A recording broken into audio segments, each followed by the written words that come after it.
Hello and welcome to Let's Get Creative, Episode 1, the first piece. Now for a while I've had this idea of building a PvP kind of map, but I wasn't quite sure what. Then recently I decided that actually an Alice in Wonderland themed one would be quite cool, because it has the element of darkness, but it can also be quite fun and there's a lot to explore with it. You can be quite dark and grim but yet quite vibrant and fun with it at the same time. So, first of all, I thought, well, take some key points. There's the playing cards, the chessboard. So, I decided to centralise this in the middle and build a chessboard with chess pieces, and then surround it with cards. So it acts as kind of like a maze, and it will flow out on two sides, one to the white castle and one to the red castle to symbolise where the queens would live. So I decided to first of all try and use my fists to destroy all the blocks and place them, but I realised it was just going to take far too long. So I'm still new to it, but I installed World Edit and I've started using it, and it saves a lot of time because it's very time consuming to do it by hand. So this was just really helpful and it saved a lot of time, because I don't think it would be possible it would be possible, it would just take a very, very long time.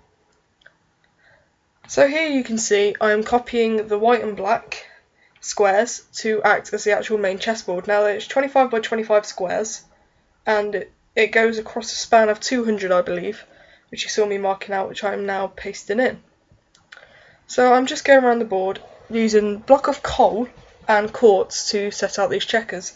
Now I chose these two because they seemed more like a suitable material, because I didn't necessarily want to use wool for it, because I knew I was going to use it for maybe the cards, parts of the castle, and I wanted to use it as more of a decorative block rather than the main floor.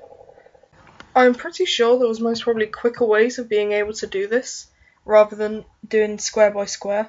I'm sure you can most probably just take the row, copy it and paste it along, but I was new because I literally started using it as soon as it was installed, because I was like, right, well I want to start building, I want to get straight into it and keep going. So at the time I was happy with just doing each square at a time, although you may notice that I make little mistakes, like I may have missed a few squares or have missed a line. Don't worry, I did come back to it. Even if you don't see me come back to it in the video, I did later on, because I did notice I missed a few squares sometimes. So I did come back to that. Now in case you were wondering, I am currently using the Sphax texture pack all the way throughout. I feel like you don't want to make it too realistic, because if you go for the realistic looks, it kind of can sometimes ruin it, for the sense that it's Minecraft, it's blocks, it's not meant to be realistic. Although you can get some really amazing builds and they can look quite realistic, I just think for what I'm going for, Alice in Wonderland, it's not really realistic as it is anyway. So keeping this kind of cartoony kind of feel, it's quite bright, it's not a dull texture pack, which I liked about it. Now, as you can see, I've made a few mistakes here and there because I'm still learning the commands as I go along. And you'll see me a few times actually just spaz out at times on the commands, like you'll just see maybe I've got 6 of them wrong in one go. So I'm trying to figure out how to do something and it's not necessarily working, so I'm trying to figure it out. Now the chess pieces I had a fun time creating, because I will have to give credit. I was looking at what had already been done, at what people had made, and people had made some giant ones and some fun little things, but I wasn't really finding exactly what I wanted, in the sense that I want these kind of 3D models. Now I did find one on the Minecraft forums, and the person who'd done it posted a picture of like a 2D template. So I'm going to be honest, I did use that template to build the 2D face, and then I worked on it from there on my own and customised it, because with work you can take inspiration, and I believe you should edit it for yourself rather than just completely copy. So in that sense, I did take the basis of the design and then create this 3D model around it, which I'm sure had already been done, but I only took the 2D plate from it, and then I decided to add in some bits and pieces and customise it for myself. So there were pieces I was happy with. Now you'll see me working on them soon after I finish the chessboard, which has taken me a while, but I'm nearly there at last. Also, you have to remember what blocks work together as well when you're building. So in a minute I'm about to start the chest piece. As you can see, the board is complete and we're going to get on with building the pieces. Now I decided to take a range of blocks to see what I thought at first. So I was going through, having a look, thinking, oh, I didn't really want to use wool again, because although this one was more of a decorative block, I didn't necessarily want to make the basis of it out of the wool. And I also thought that maybe if I took a block that also had stairs, I could maybe smooth areas off rather than keeping it full blocks. So I took stone brick, which would be 1/2, so the black side, and the sandstone as the white side of the chess pieces. Now, also I thought, I kind of need to put some colour into this as well, but for now we're just going to work off and we're going to use this. Now, I've took smooth stone as the building block, and I was just working out the central point here of where the middle of the board was, the square. Now it was 25 by 25, so the middle piece was 13 along and 13 in. So there we go. Now I use smooth stone to build the entire thing because I used it as a template, and once I have the basics, then you can start kind of adding detail. Because if you go along trying to add things, it doesn't necessarily work. You want to put down the foundations, the basic building blocks really, of what it's going to be. And then you want to expand upon it, rather than going, oh yeah, I'll just add this here, this there, and then go. Because you might actually tell them that you don't like it, and you've got to redo bits, or you might realise that it conflicts with other parts. If you just went ahead and finished it first and you had the basics, then you can add it in. And so here I'm building the bottom piece of the pawn. Now, I was going to build several of these because obviously they were the most common piece in the chessboard, and I've got a few ideas for what I want to do with them. I was thinking after I've completed it, they still may look a little bland, so I was thinking of adding maybe some greenery into it. So maybe some bushes, some oak leaves or something, some vines, just to make it look like it's quite relatively old as such, or it's kind of overgrown in there. And maybe opening parts so you can get into some of the chess pieces. And especially if I'm going to turn into a PvP map, it's going to be quite key because I can add in some chests, some little elements, some different layers. So add to the element of exploration as well as it just being player v player.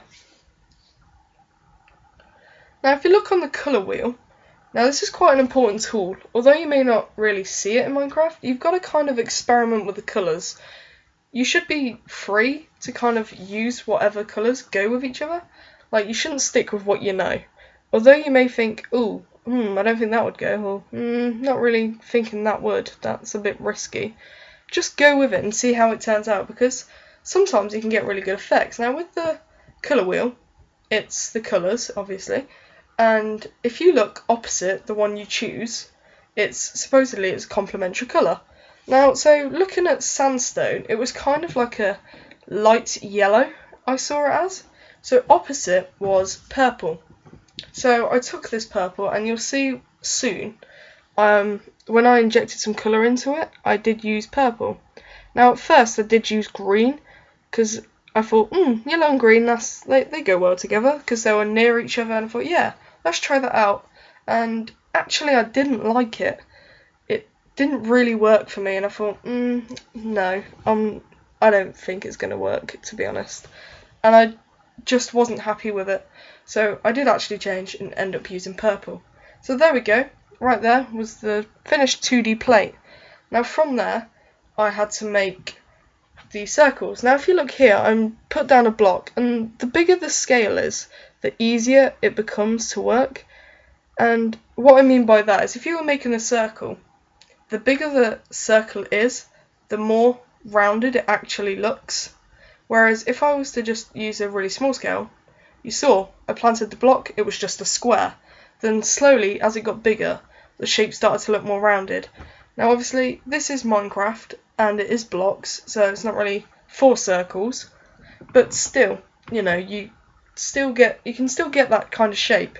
Now working on a big scale like this, it's you can inject more detail into it, in the sense that you can get these kind of shapes, and it can look not so much realistic as such, but it's hard to explain. You know what it is, you can see and think, oh, that's actually okay. Whereas if I was to build this on a smaller scale, it could look quite poor, in the sense it would be just a few blocks stacked on top of each other that just can start out wide and get thinner. Whereas this, because of it being bigger, you can add in these different depths and layers into it. So all I did here is I started the circle at the bottom, which I believe was a gap of 15, and then I used the circles tool as a reference that you can just type in Google Images and find that. And then from there I started to follow the 2D pattern round and put it into circles to get the shape that I wanted.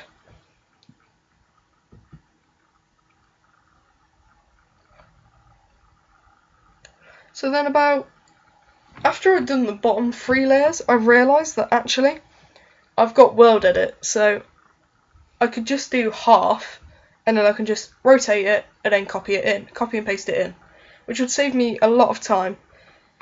Now I would have done a quarter, but I didn't feel too comfortable because I felt it was too small of an area to judge whether I liked something or not. So I thought if I have half of it done, then that's what you'd be able to see from one side anyway. So from there I took that so I could use it to experiment when I was putting in detail and little bits and pieces, and I could see whether I liked it or whether I wanted to change it or not. So now I'm starting getting near the top where the main bulb is. And so here I'm just putting in the circle, which is double thickness.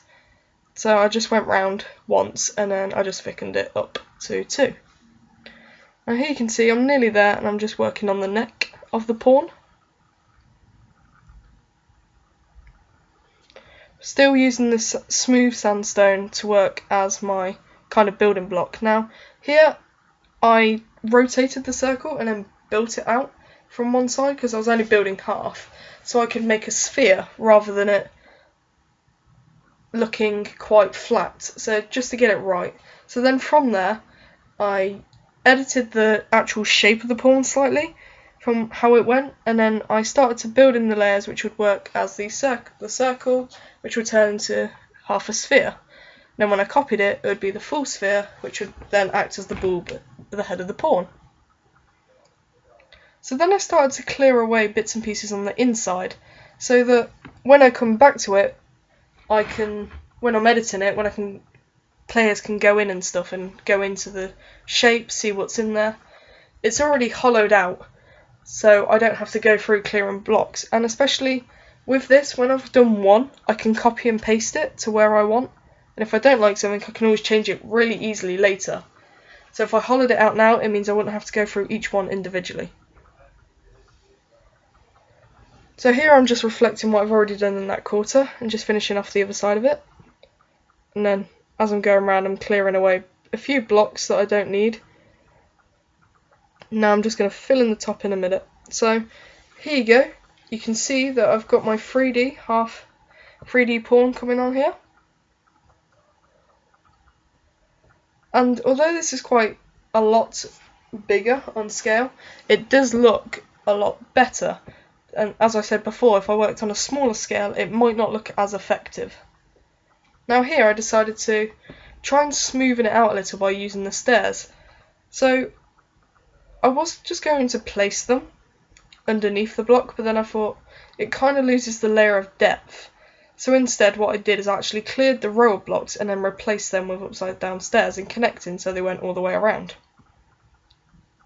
Now it's always key to have layers of depth, because depth can add quite a bit of detail, and sometimes if you don't have depth, things can look quite flat and quite boring. So here I'm just doing the same with what I did at the bottom, but with normal stairs and just going round again, making sure they all connect, which obviously creates this rim around the base.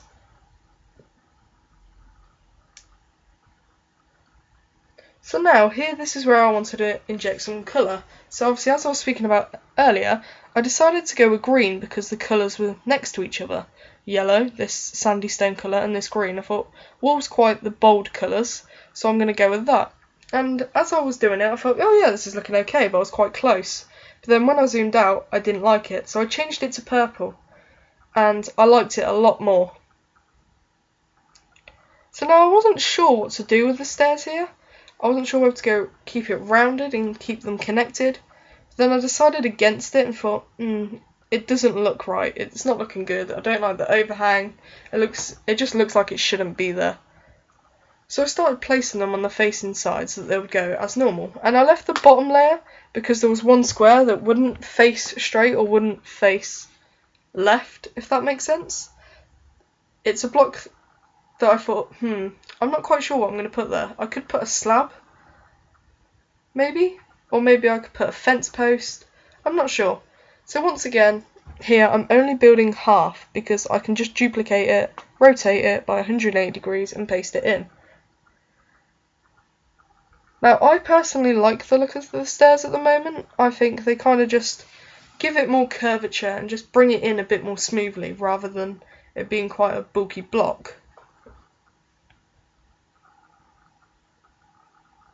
Now here I was also going to put the stairs above it again, but then I realised that would cover the neck, the bit before the ball but on top of where the neck kind of goes in.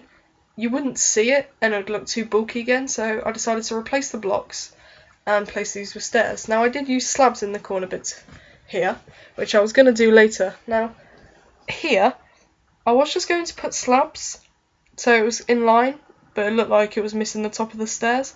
But I didn't like it, it didn't feel right, so rather than trying to hide the fact that there was no stairs there, no corner pieces, I decided to just put in a block and then a slab, so I made it purposely higher.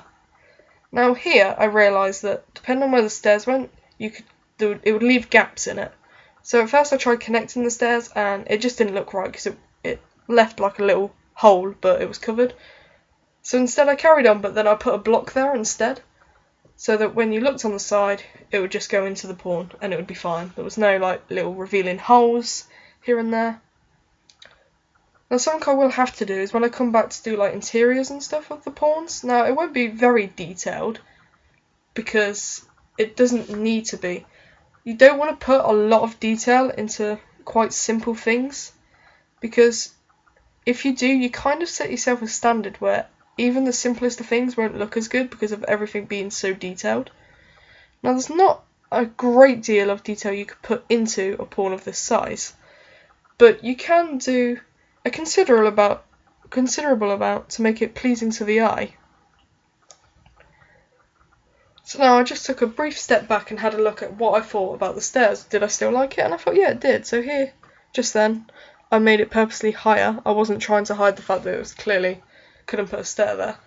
Now I experimented what I was going to do with underneath here, but then I just, once again, connecting the stairs upside down, it just didn't feel right. So I did think, hang on, what if I put in fences instead to add another element of colour into it? I've got purple, I've got like a yellowy, but this kind of browny colour might work. And so I put a few in here and there, and I toyed around with the idea, because I didn't like it at times, but then in other areas it worked. So I did experiment quite a bit with how I wanted it. Now, I do come back to it later. I'm just neatening up the neck here, near the top of the pawn, so we're getting quite close to finishing it. And here I started experimenting with the corner again, seeing how I felt, because it didn't seem as polished as the other sides, so I wasn't sure what to do. So once again I played with the fences and I was quite happy with that. I thought it was okay, it looked alright, but then I felt like it was too sparse around the bottom and it needed some more, so I quickly went round and I put it on the pieces of the corners where the fence wouldn't connect. Now here I started to actually smooth off the sphere at the top, the ball of the pawn. Now some people might not like this and would prefer to keep the blocks, but for now I'm quite happy with the stairs, so I'm just going to leave it, and maybe I'll come back to it later in another episode, depending on how I feel, but for now I like it and I'm happy with it. I felt it looked okay, but I might have to edit the corners of it, which you'll see in a minute, because it quite clearly looks like it's starting to get a bit too pointed. But I was okay with it, because when I come back, and if I put in like this greenery, this shrubbery I was on about, it can kind of overflow through the corners, which kind of gives it space and area where I can put it in without it looking too crowded and too full up. If I was to keep this nice sphere and then just start putting more and more stuff onto it, because you don't want to overcrowd something. You want to keep it quite not so simple, like good to look at, but then if you've got too many things going on, it can kind of ruin the basic elements of what it actually is.